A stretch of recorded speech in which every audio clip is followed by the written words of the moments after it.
क्या दोस्त, तुम्हारा दिमाग भी कम चलता है, या फिर तुम सही ढंग से सोच नहीं पाते हो, या फिर तुम डिसीजन सही नहीं ले पाते हो, या फिर एक ही डिसीजन पर अड़े रहते हो और तुम चाहते हो कि तुम्हारा दिमाग भी कुछ बड़ा करने वालों की तरह काम करे, तो फिर तुम्हें पूरा वीडियो देखना चाहिए। क्या दोस्त, मैं तुम्हें एक थिंकिंग प्रोसेस पर सोचने के लिए कह रहा हूँ। क्या होगा यदि दो जुड़वा भाइयों का दिमाग एक साथ जोड़ दिया जाए? तो फिर क्या होगा?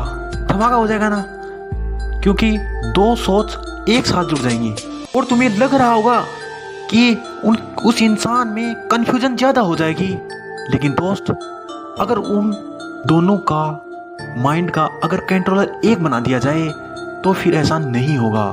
दोस्त, ये इसी प्रकार से है जिस प्रकार से अगर कोर्ट के अंदर दो वकील एक दूसरे के विपरीत होते हैं, लेकिन जब उनका कंट्रोलर बना दिया जाए, जज बना दिया जाए, तो फाइनली उसका एक डिसीजन आ सकता है। और दोस्त, अगर ऐसा होगा तो फिर उस इंसान के सोचने की जो क्षमता है वो अन्य लोगों की तुलना में ज़्यादा हो जाएगी। और यही तो मैं तुम्हें समझाना चाह रहा हूँ कि अगर ऐसा होता है तो एक इंसान के सोचने की, समझने की जो क्षमता है उसको हम बढ़ा भी सकते हैं। मैं इसका एक तरीका बता रहा हूँ कि हम दो दिमाग जोड़ तो नहीं सकते, लेकिन हम एक दिमाग के दो दिमाग जरूर बना सकते हैं। ऐसा कैसे हो सकता है? ऐसा इस प्रकार से हो सकता है, अगर मैं साइकोलॉजिकली खुद को एक थिंकिंग प्रोसेस के जरिए खुद के अंदर, दिमाग के अंदर एक ऐसा कॉन्सेप्ट तैयार कर दूं और उस कॉन्सेप्ट को वो इस प्रकार से बता दिया जाए, मेरे पास दो दिमाग हैं और दो दिमाग इस प्रकार से हैं, और उस कॉन्सेप्ट को मैं हमेशा याद रखूं। जब मैं किसी प्रॉब्लम को अगर सोल्व करूं तो फिर मैं ये सोच के करूं कि मेरे पास दो दिमाग हैं और मुझे दो सॉल्यूशन लेने हैं। अगर कोई भी क्वेश्चन अगर मैं सोल्व कर रहा हूं ना, तो फिर उसका मैं दो सॉल्यूशन मांगूंगा दो दिमाग से, कि मैंने एक दिमाग से मैंने ये सॉल्यूशन लिया और दूसरे दिमाग से मैंने ये सॉल्यूशन लिया।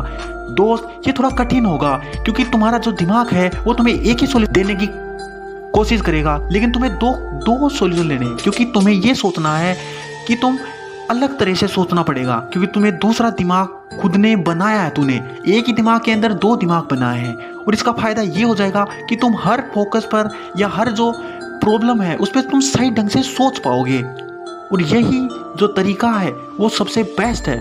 यदि कोई इंसान खुद के दिमाग को जितने भागों में बांटेगा तो तुम्हें लगेगा जरूर कि उसमें कंफ्यूजन रेट ज़्यादा हो जाएगा, लेकिन ऐसा नहीं होगा दोस्त। उसके सोचने की और समझने की जो पावर है वही इंक्रीज होगी। अगर दोस्त तुम मुझसे पूछोगे तो मैंने एक माइंड को एक्सटर्नली सक्सेस पे लगा दिया और एक माइंड को इंटरनली सक्सेस पे लगा दिया।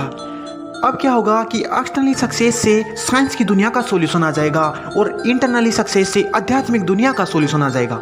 दोस्त, इस सक्सेस पे बात मैं अगली वीडियो में करूंगा, लेकिन मैं तुम्हें ये समझाना चाहता हूँ मात्र कि अगर तुम्हें लगता है कि तुम नहीं कर पाओगे तो इसका मतलब यही है कि तुम कर पाओगे।